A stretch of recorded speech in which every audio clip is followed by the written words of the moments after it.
Today, as the November election quickly approaches, Biden reveals a radical plan to overhaul the Supreme Court by imposing term limits and limiting presidential immunity. Newly released text messages show that law enforcement spotted Trump's would-be assassin 90 minutes before the shooting, but major breakdowns in communication led to the massive security failure. And the opening ceremony of the Olympics featured a controversial performance that appeared to blaspheme the Last Supper. Or was it merely a pagan celebration? Blaze News Tonight starts now.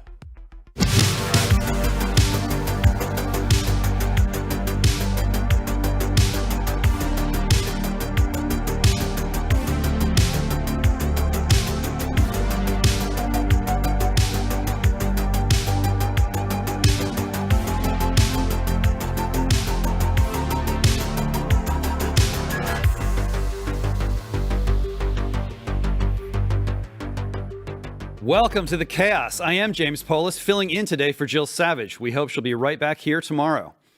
Earlier today, Biden revealed his plan to totally overhaul the Supreme Court in a Washington Post op-ed. His plan includes 3 proposals, including instituting term limits on justices. Here to discuss with me is Matthew Peterson, editor-in-chief of Blaze Media, and Chris Bedford, senior politics editor and D.C. correspondent for Blaze Media. So, Chris, just how catastrophic would these term limits be for the Supreme Court?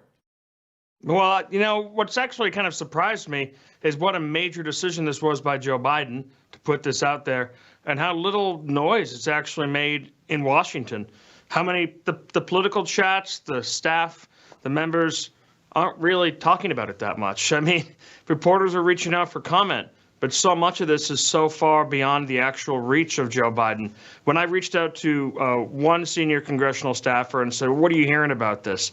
He responded that Orrin Hatch ran for president in 2000, basically on a platform of change the Supreme Court. And I think no one remembering his presidential run might show you exactly where that leads to. But this whole thing has been a stalking horse for the Democrats for some time, in particular ethics reform. Now, ethics reform is something that sounds smart. It sounds good. It sounds like something that the majority of people can get behind. The problem here is going to be enforcement. The left is really fixated on things like that, and I guarantee you they do not intend to have actually equal enforcement of this. When Supreme Court justices who are on their side, for example, speak at pro-abortion rallies or different groups. And there's been some talk amongst members as well, pushing back, saying, hey, listen, if there's one group of people who actually have a huge amount of outside deals and possible outside pressure, it's Congress. The Supreme Court's problem here is not any evidence presented that the modern Supreme Court has changed a single decision based on gifts or based on pressure. The problem here is that the Supreme Court has ruled against Democrats. It's basically the only institution in the country left that sometimes rules against Democrats, and that cannot be tolerated by Joe Biden. All right. In your latest Beltway brief, Chris, you mentioned that, quote, Kamala Harris doubles down on blue, but not the blue wall, unquote. I like the sound of that, but what do you mean by it exactly? Well, if you look at the opening week of her very exciting debut, where she got the whole remake, she got redone by the news media, everyone's pretending that they suddenly really like this woman that no one's liked for years, you kind of got a glimpse of where she was going with this. For example, her first national Get Out the Vote message was filmed on RuPaul's drag show to reach to the gay community. If you go to the Answer the Call Zoom call, which was a 3-hour Zoom call with about 100,000 women, where white women joined who wanted to support Kamala Harris. You looked at the speakers, you looked at what they were talking about. It was a pretty radically left agenda mixed with a lot of elites. I mean, Pink called in from her private plane returning from Sweden. You had Megan Rapinoe, the washed-up soccer activist, on there. You had these poets beatboxing about how maybe Donald Trump supporters actually do have some humanity. And then you see the unbelievable second gentleman story that read like it was out of Mad Magazine, where he said he first heard that Joe Biden had stepped down when he was, quote, fooling around with some gay friends of his at Soul Cycle in West Hollywood. These guys live in a complete and total bubble. And it shows that the people who they're really reaching out to are the kind of folks who will help them to run up numbers in California, to run up numbers in Massachusetts. But that's not going to help them. What they need to be doing is winning votes in Pennsylvania. They need to be winning votes in the blue wall states, Michigan, Wisconsin. That's going to be a lot harder with this messaging when those states have an older, whiter community, a lot more working class people who are unimpressed with your West Hollywood stories told to the black queer men for Kamala Alliance call. It seems like Kamala Harris's focus here is not on where she needs to win, but simply on getting her base active. That could change, but she's not very good at changing. Yeah, it feels like they're really just kind of throwing things at the wall and seeing what'll stick. I want to make sure that we touch on the rest of Biden's proposal, such as it is. He's pushing for a "no one is above the law" amendment, a new constitutional amendment that would, here's the quote, "make clear that there is no immunity for crimes a former president committed while in office." Once again, something that seems to have been pulled out of the woodshed somewhere behind the White House in response to what the Supreme Court recently ruled with regard to Trump and presidential immunity. You think this thing has any legs at all? I don't think so. At least I'm doubtful that there's certainly no constitutional amendment coming. That takes a lot of work and a lot of people caring. I mean, Joe Biden is, if you read the opening of his op-ed or his staffer's op-ed, whoever wrote it, it says that Donald Trump was basically allowed to commit crimes in office. The Supreme Court kind of mostly, in their decision, kicked it back to lower courts and said you have to consider different presidential powers and where the president was actually acting within his official capacity, because Joe Biden wants to put his opponent in prison. I mean, that's what it comes down to. And an example that the Supreme Court gave of something that would not be illegal was Donald Trump talking to his vice president, Mike Pence, about the certification of the election. They said that you can't put people in prison or charge them, presidents, for talking to their vice president. So when Joe Biden goes out there and says, well, no one's above the law, what he really means is, I'm angry that I didn't get to put Donald Trump in prison, and I want to make this a campaign talking point. I just don't know how many Supreme Court voters there are. There are certainly abortion voters. That is certain. But they're already motivated by the Democrats. This seems like also kind of a dangerous foray by the Democrats into policy. Right now, the last week, they've really been doubling down on the yes queen, Kamala is cool, brat is whatever that is. They've been trying to be very unsubstantive, very stylistic, just talking about the coolness factor. Now they want to dig into a controversial policy. That's not really winning territory for them. Yeah, Chris, I mean, we have to emphasize how absurd the Supreme Court, this proposal is. The whole reason for not having term limits for the court is so that there isn't corruption, so that your entire career is tied, your prestige, your status is tied to doing that job well. As soon as you termed them out at a young age, they would be susceptible to all kinds of bribery. That's the whole reason it's there. So, I mean, let's talk about the real reason that this is happening, beyond any an impact it would have beyond lame duck Joe Biden, as he slowly descends into madness. And that is just the campaign against the court, right? I mean, the campaign to delegitimize the court. This is really just, I think, a bunch of rhetoric meant to further delegitimize the SCOTUS, as we say, right? I mean, isn't that what's going on here? Yeah, and the SCOTUS has the Supreme Court of the United States has a significantly higher approval rating, though it has been dinged, than Congress or the president himself. So that's something when they're saying, we need to fix this system in Washington, D.C. by going after the people that are one of the last remaining trustworthy institutions in the entire city. It's completely absurd. And you're right, these pressure campaigns have a huge impact. That's why Washington people, a lot of Republicans, for example, who come to Washington as avid conservatives, people who want to change things. Some members include Joe Scarborough, who had a nearly perfect conservative rating when he was in Congress, 100% from the NRA. Their positions really start to change over the years. And one of the considerations that goes into it is, how am I going to make money afterwards? How am I going to get hired by these different law firms afterwards? How am I going to get on the board of Walmart if I don't back some kind of transgender bill? How am I going to get to be a lobbyist for this healthcare group? That's the constant thinking for politicians when they're leaving, when they're retiring. And just like you said, the Supreme Court is supposed to be immune from that. It certainly is. And, any constitutional scholar, at least of the old school, would probably raise their hand at this point and say, we should let SCOTUS hang out here. We shouldn't touch the courts. That institution is one that's been relatively shielded from constitutional meddling from the administrative state. And it's better left alone. Don't open that Pandora's box. Chris Bedford, thanks so much for joining us. Thanks for having me. All right. Be sure to sign up for Chris's free newsletter at theblaze.com/Bedford. Coming right up, release text messages expose how the would-be Trump assassin was overlooked by authorities.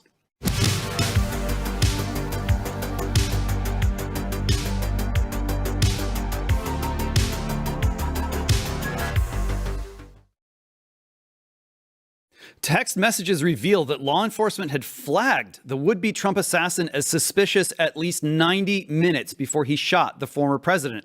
But for some strange reason, they did not approach him. Matt Peterson, we've got Steve Baker here. Give us a preview of what's up on the site right now about this incredibly hot story. You want to go to the site now because you want to see a new article we just put up. Assassination attempt, not a coincidence. Donald Trump Jr. says. Some breaking news today that we broke, and many thanks to our friends at the Tucker Carlson Network for working with us on this and spotting this. And we will talk about this in a minute, but it's a conversation that occurred between Don Jr. and Tucker Carlson at a private event in Nashville during the Bitcoin conference. But before that, there was some amazing news from Senator Ron Johnson that really just boggles the mind. Steve? Well, it boggles the mind, but it also confirms some of the earliest reporting that we've done here at Blaze Media. We were very fortunate to have sources on the ground on the evening of July 13th, as well as the next morning before the Secret Service gag order went into effect, which basically told all of their operatives on the ground, all of their agents, to not even speak to their wives, not to speak to other agents that weren't there. But what we were learning, and the most important thing that, and really the single most significant thing of all, was that the radio comms were what they were called siloed. And this is something that should have been dealt with, and we thought had been dealt with in so many other disastrous intelligence failures. We're talking about whether it's January 6th, we're talking about 9/11, but the bottom line is that these agencies were not in communication with each other because they were not prepped. They were not they did not have their all boots on the ground morning meeting to put together the day's operations. Who's going to be where? Which sniper team is going to be on this route?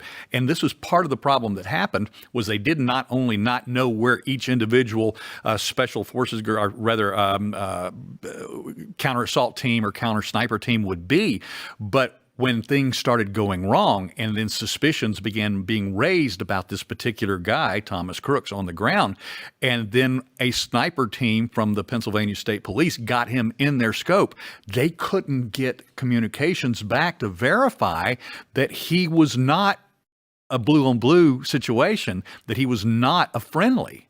And so it was during those moments of deconfliction, because they did not have Secret Service was not in communication with Pennsylvania State Police. They were not in communication with the other county law enforcement agencies there or local.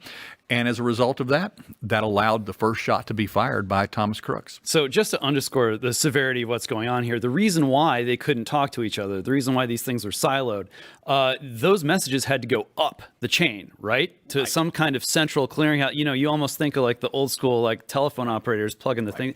Who was collecting those messages? And then whose responsibility was it to get it back down to Secret Service? Well, that's what the senators are trying to find out right now in these hearings, because what should have happened is that the individual command centers, we know that Secret Service had a command center. We know that one of the local law enforcement agencies, county, had a command center.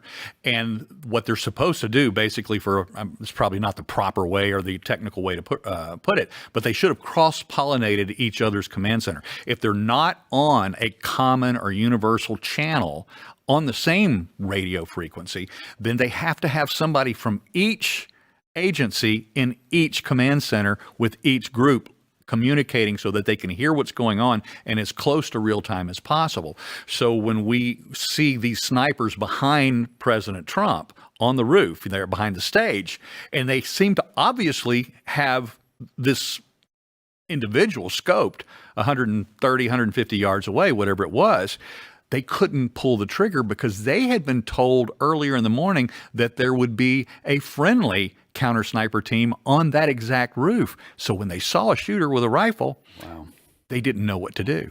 I just want to emphasize something here. I mean, the idea that the Secret Service receives a photo of the shooter taken by a counter sniper at 5:14 p.m. This is in this article. And despite he's spotted by law enforcement, right? They get the photo. I think it only goes to the command center at 5:55 p.m., 16 minutes before Crooks fires the shot. And then what really was shocking is that the Secret Service, according to what we know, only acquired the assassin in their sights after that first shot was fired. Is that correct? That's correct. The actual Secret Service sniper, who was actually a team specialist, was 4.5 football fields away. He had to swing. We are told this directly by our sources on the ground. We knew this. We actually knew this on the evening of the 13th. Blaze Media did. But we know that he had to swing his rifle around in response to the gunfire that he was hearing, had to acquire the target. It took him quite a bit of time. That's why essentially he was the last shot. And he executed the shot that, Trump called the 1 in a million from much, much further away than what everybody thought. Yeah, really an astonishing exhibition of raw competence in an environment that seems to, any way you slice it, there's definitely incompetence going on there. But is there more? I mean, we've asked this question before. We're going to keep asking it till we get some answers, right? Well, one of the things that everyone should know is that there was unbelievable incompetency that day. Layers upon layers upon layers of incompetencies and professional failure by the Secret Service. The most competent of all of those groups that are there from their various divisions are the people on the counter assault teams and the counter sniper teams. That's a completely different, animal, as we would say. And that's why once he was able to acquire the target, even though he didn't have it in his earpiece, once he was able to acquire, he was able to make that successful shot. All right, let's take a listen to some of that audio we've got here. This audio clip from Donald Trump Jr. and speaking to Tucker Carlson. Let's take a listen. I don't honestly think that the guys at the Secret Service, many of who I know and respect, magically left an entire roof unguarded where a guy with a rifle could get there for 20 minutes within 150 yards. Like that doesn't happen, right? That's not being a conspiracy theorist. You're a freaking idiot if you think that just happened by coincidence. Speaking for probably, I think at this point, quite a large number of Americans, first time that a member of the Trump team, I think, especially the Trump family, has come out and said this kind of thing. Do you think we're going to hear more of this kind of rhetoric, more of these kinds of questions being raised from the family and the campaign itself? I have a very, very difficult time even going where we're about to go with this discussion. I'm the guy at Blaze Media who spends half of his time dismantling the conspiracy theories, whether we're talking about January 6th or we're talking about J13 now. It's dismantling the idea of 4 different shooters. Yes, there were 4 different shooters, as a matter of fact, but 3 of them were law enforcement. How about that? The problem with allowing yourself to go down the conspiratorial path, as we know, as a news organization, is we open ourselves up to incredible, criticism and the diminishment of our own quality of news. But we do have an incredible amount of sources from agencies, or we should say, special operatives that have worked in a, let's just say, the darker side of our government's operations overseas, be they CIA special agents, special operatives from our armed forces, that are reporting to us that as they see this and see more information come out about Thomas Crooks, more of the details, more of the path of his day, that they're beginning to see what they are familiar with by our own operatives overseas of grooming a disaffected young man and setting them on the course to activate at a certain opportunity. Now, this is very hard and very difficult to say, but there's a lot of things that they're seeing. I mean, first of all, we know from the release by the Oversight Project at the Heritage Foundation that Crooks was actually doing a recon on the site on July 4th and on July 8th. We also know that he knew to turn his phone off on July 12th. We also know that he had grooming, or he had some sort of special knowledge about how to put the drone up, not for surveying the site. What he was looking for is he was looking for his path to the place where he was designated to be that day.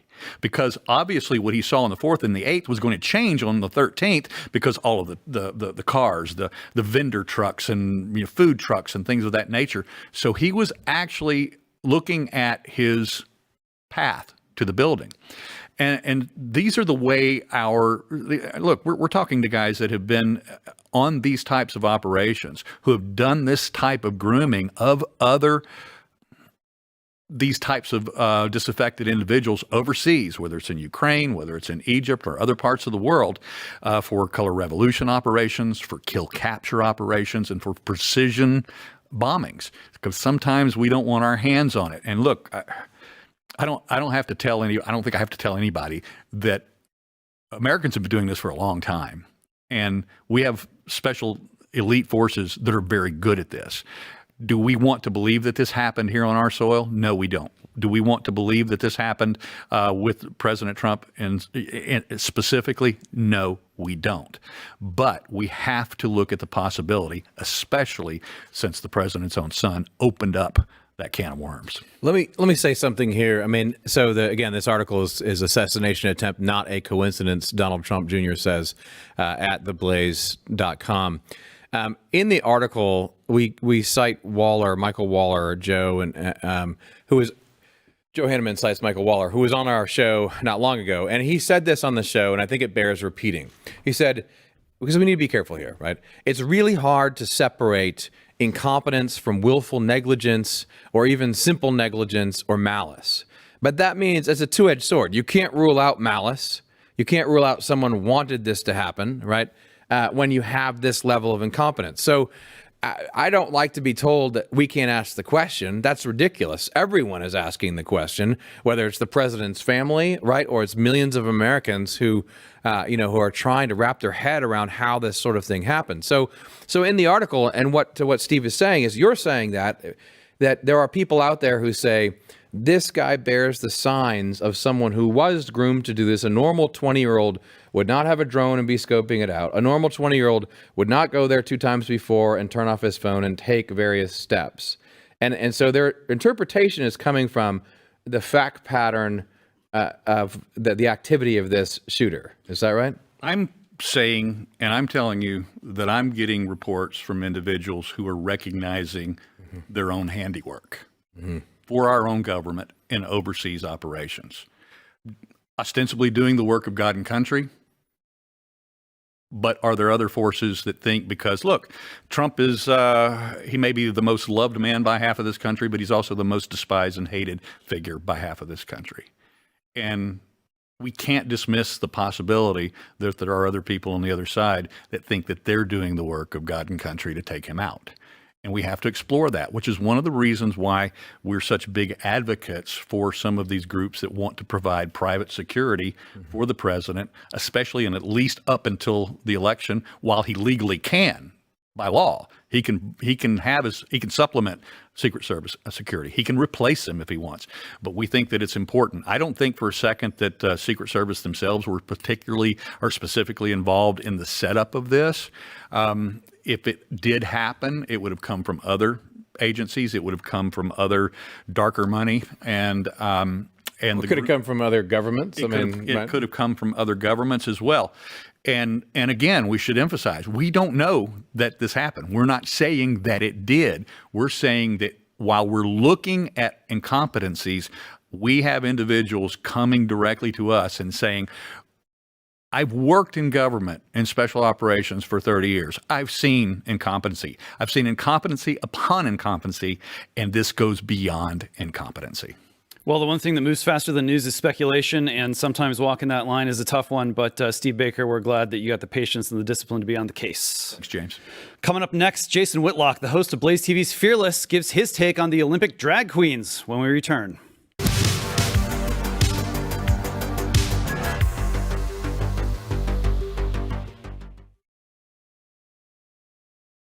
Well, the Olympics opening ceremonies were not without controversy this past weekend. The event featured the now obligatory drag queens and a blasphemous rendition of The Last Supper. Here to discuss is Jason Whitlock, Blaze TV host of Fearless with Jason Whitlock. Jason, what do you think the Olympic Committee was trying to say with this opening ceremony?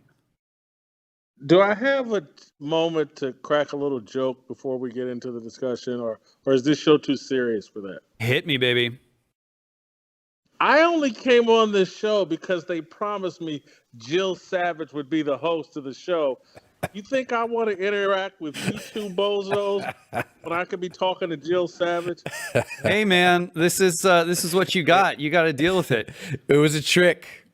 It was a trick. Bait and switch. Not surprised with Matt Peterson involved. Not surprised. Hey, but on a serious note, look, the alphabet mafia, the BLM, LGBTQIA plus, ADL, NAACP, they are in control of global culture, American culture, and they are hostile towards a Christian worldview. And so to me, I looked at that opening ceremony as mission accomplished. They were waving a flag that we are hostile to a Christian worldview, Christian culture. We are on the largest stage the world has to offer. We're going to mock Christian values and Jesus Christ. And so to me, it was just, hey, this is the biggest stage the planet has to offer. And we want to tell you what's in vogue and what's out of vogue. And Christian culture is not in style. It's been run into the closet. And the alphabet crew is in charge. Well, there's no denying that there was worldwide backlash against all this stuff, including, bizarrely, the government of Iran actually calling the French to the carpet for doing this.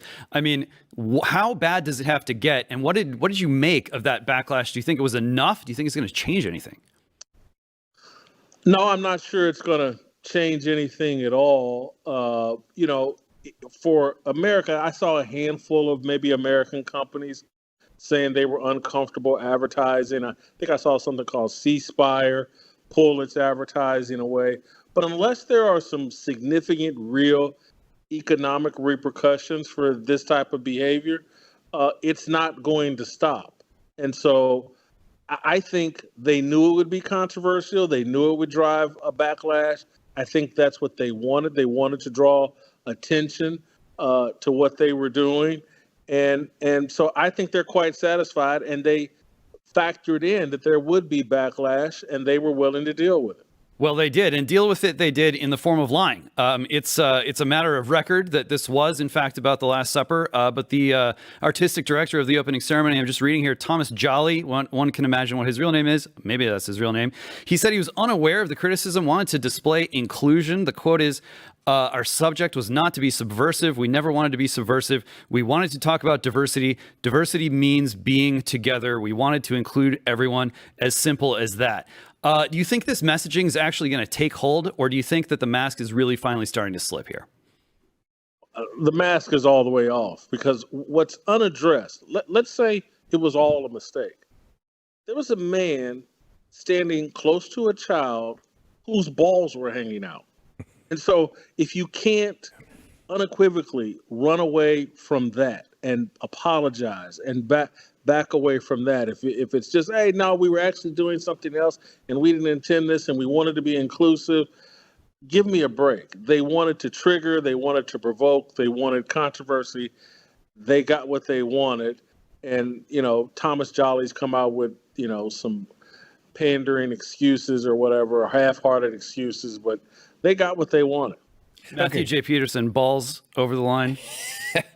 Yeah, I would say over the line, hanging out. I mean, just sitting there on the Twitter account for the Olympics. But here's the thing: that stuff doesn't surprise me. I don't think it surprises any of us.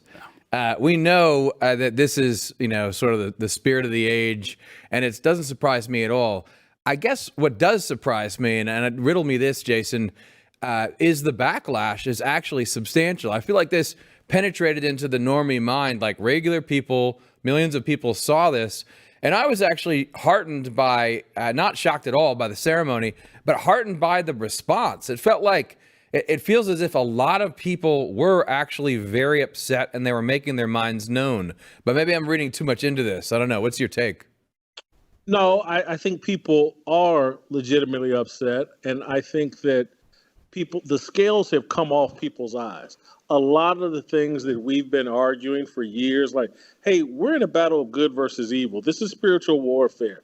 I think the assassination attempt on Donald Trump has made people say, whoa, if I don't get involved, if I don't make my voice heard, if I don't stand in the public square and say enough is enough, where does it end? It's never going to end.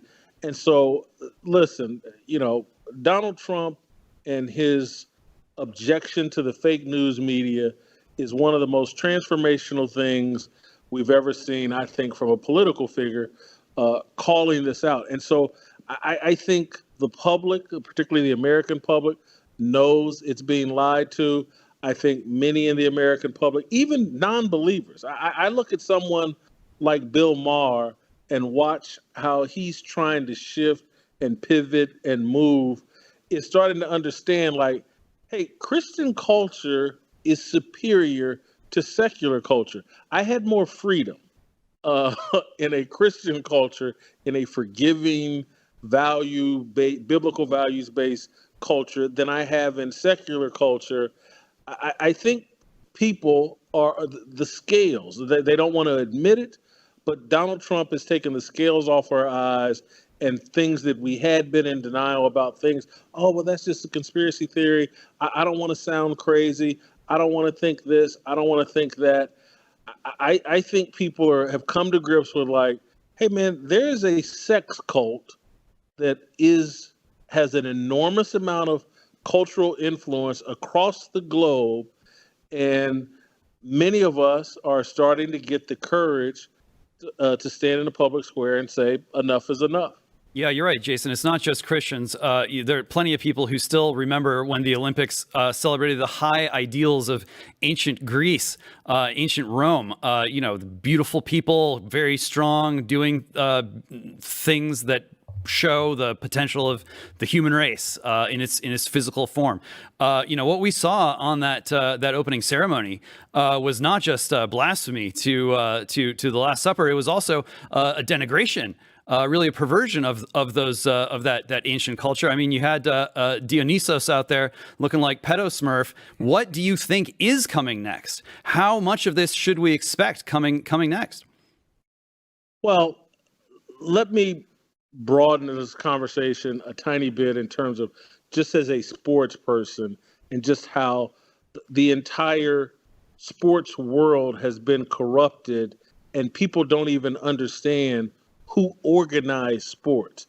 You can't separate Christian values from organized sports.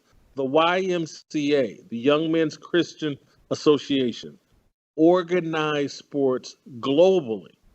The YMCA was founded in 1844. They organized sports. The modern Olympics started in 1896. There would be no Olympics without a Christian influence. And so what they've done and how they've transformed sports and the ideas that used to be at the foundation of sports. Sports were used as a tool to bring us together across racial differences. Look at how they're using sports now to promote racial differences, to promote and stir racial hostility. Look at, we took Snoop Dogg here in America and made him, he's a torch carrier at the Paris Olympics. Snoop Dogg is a gang member. During his torch carrying ceremony, he wore a Baphomet gold chain or emblem around his neck. The guy's an out of the closet devil worshiper. His music is pornographic. He's a pimp. Somehow he's carrying the torch at the Olympics. He's not an athlete. He's a Lakers fan. This doesn't make sense. The people that we're bringing into sports and the values that we're bringing into sports. Sports were organized by Christians. LeBron James, how is he our flag bearer? The guy's been kneeling during the national anthem, objecting, calling America systemically racist. Somehow he's the guy to be carrying our flag. What they've done to sports and just disconnected it from its Christian origins is amazing, and it needs to be understood, and people need to understand just how important sports are to the maintainment of Christian values. The reason why they organized sports and the YMCA got involved is because they understood that sports were a great tool to promote Christian values. We're seeing all of that stripped away and sports becoming very, very, not just secular, but just hostile to Christianity and Jesus Christ. Well, it's been wild to see who's in and who's out. Caitlin Clark not on the Olympic team. That's a story for another day, perhaps. Jason Whitlock, thanks so much for joining us. I'll be back when Jill Savage is back, guys. Thank you. See it. All right. Well, we'll tell you which political party is becoming the champion of cryptocurrencies and why, coming right up.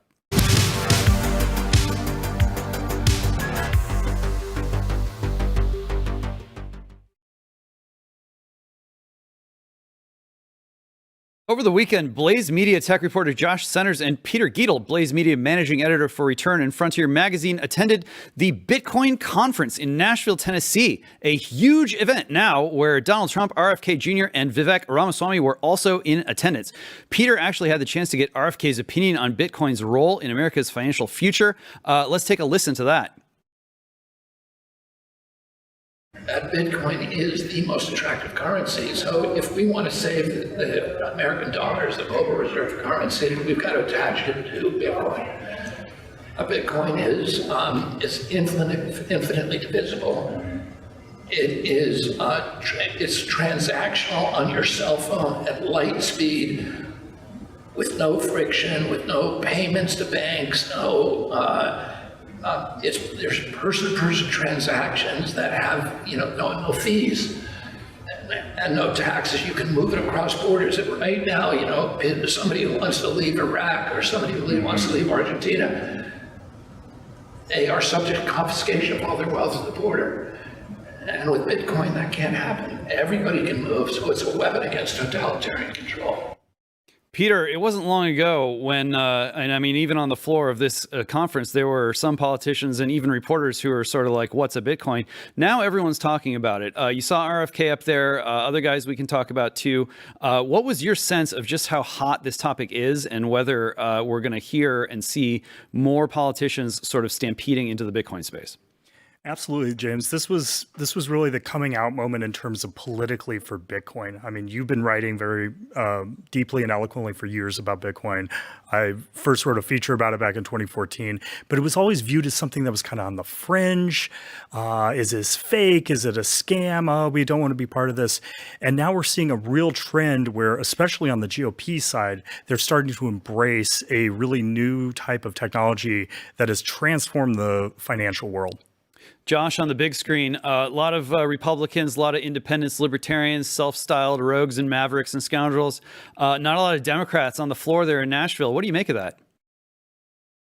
The only one I believe was there was Representative Mo Khanna. Otherwise it was mostly Republicans and libertarians. I think it's very interesting how the Democrats are missing such an obvious opportunity at technological progress. Just a few years ago, the Democrats were seen as the party of the future, the party of technology. Obama famously was embraced by the tech industry. And the Biden-Harris regime has rejected the tech industry. They've been sending the SEC after people in the crypto space. They seem to have a personal grudge against Elon Musk. And now the tide is starting to turn where the tech industry is realizing that the Democrats are not their friends. Peter, we got a clip of Senator Hagerty talking about Joe Biden and Bitcoin. Let's take a listen and talk about it. America needs to own this. America needs to be the home of this. We need to be supportive of it, not push it offshore. Yet the current administration has done everything they can to quash the industry and to quash American innovation. I want to see that change tomorrow. I want to see this industry thrive here, and so does President Trump. There's some evidence that Kamala's people are trying to get her to maybe mend some fences with crypto people, maybe give them the sense that the Democrats aren't just going to scorch them and send their value down to zero. Do you think there's any viability for that kind of approach? Or do you think that really folks in crypto, folks in Bitcoin, and for that matter, broader across the part of Silicon Valley that's really taken an opportunity to maybe align with Trump, do you think there's any going back for them at all? Personally, I think that ship has sailed.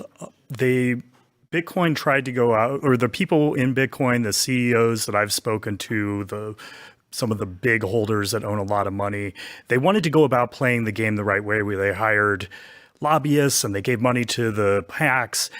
just to, not for special treatment, but just to ask, please leave us alone. Don't regulate us into the ground. Don't destroy this industry. And they feel that the Biden administration has stabbed them in the back and went against them. And they're really a single issue voting bloc. And I think there was a lot of anger about what happened, and in turn, a lot of excitement of what President Trump and Senator Scott and Haggerty and Blackburn and Loomis said at the event about how they want to embrace Bitcoin. Yeah, I mean, isn't one of the signature moments of this entire event was Donald Trump telling us who he was going to fire, was it not? Yes, absolutely. He promised on day one to free Ross Ulbricht, who was the founder of the Silk Road, and he also promised to fire Gensler, who's head of the SEC, and roll back the Operation Choke Point 2.0, which we've reported on a lot at Return, which is basically these regulations trying to capture the entire financial system and also specifically make it as difficult as possible for people to have the freedom to conduct their finances and how they see it, and even if that includes Bitcoin. Yeah, let's talk about Gensler a little bit. Hard to talk about Donald Trump's appearance without mentioning this promise that he made on stage, specifically with reference to Gensler. Let's take a look at the footage. It really speaks for itself, but then we're going to speak some more about it because it's just that important. Watch. On day one, I will fire Gary Gensler and appoint a new SEC chairman.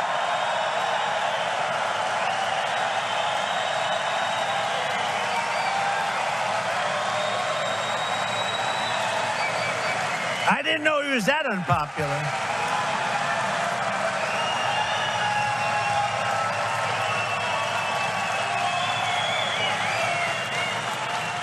Well, I didn't know he was that unpopular. Let me say it again. On day one, I will fire Gary Gensler. Whoa. That is pure, unadulterated political instinct right there. I think a lot of Americans, that Trump head tilt, they're like, who is this guy? Peter, why was the crowd just so excited for Trump to get rid of this guy? Well, that line by far got the biggest round of applause, and it was already a really excited room about having Trump there to speak, but it just went crazy when he made that line, or when he said that about getting rid of Gensler. I mean, again, it goes back to what I was talking about. They have, especially Senator Warren, has been on the warpath, no pun intended, to stifle and destroy the entire industry centered around Bitcoin. And the government doesn't have the ability to go grab the Bitcoins as part of what makes it so intriguing and so exciting. But they can use these regulations to try to destroy the companies that work around with and that people use on a day-to-day basis. Josh, let me go to you. Was there a feel in the crowd, not just when Gensler was mentioned, but just kind of on the floor, like over the course of the thing? Did you detect a feeling that it was, in fact, not so over and that we were so back, to use the terminology that a lot of these guys are throwing around? Did it feel like there was that optimism there, or was there sort of a tension? You look at some of the polls and it's kind of seesawing depending on which source you trust or which sites you scroll through. Did it feel like for the attendees there that they were going to win? No tension whatsoever, James. In fact, it could not have been more positive. The energy was simply electric. I've never been to a more positive or supercharged conference. I didn't hear, honestly, even one word about Kamala Harris at all, especially since she decided to back out of the conference entirely. But no, incredibly positive and very much a feeling that we are going to win. Can I ask let's drill in on that, because what I'm very curious about is if there were people there who maybe sort of roll their eyes at Trump. They're not necessarily Republican, right? They're independent thinkers. Do you think there are people that are there who are really moving to actual support of Donald Trump because of what's going on and everything you guys have been talking about? Absolutely. I think the Bitcoin people are completely on the Trump train now. There were some RFK supporters in attendance, but overall, you saw lots of Trump shirts, Trump hats. Tons of cheers for Donald Trump. The room is totally packed. There was very much a Trump crowd now. Trump promised them pretty much everything they've ever wanted, and he's their guy.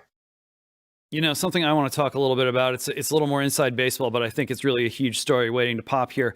Trump has also started to make some noise about setting up what he referred to as a strategic Bitcoin reserve. Now, this is an idea where, you know, if there's been things like sovereign wealth funds for a long time.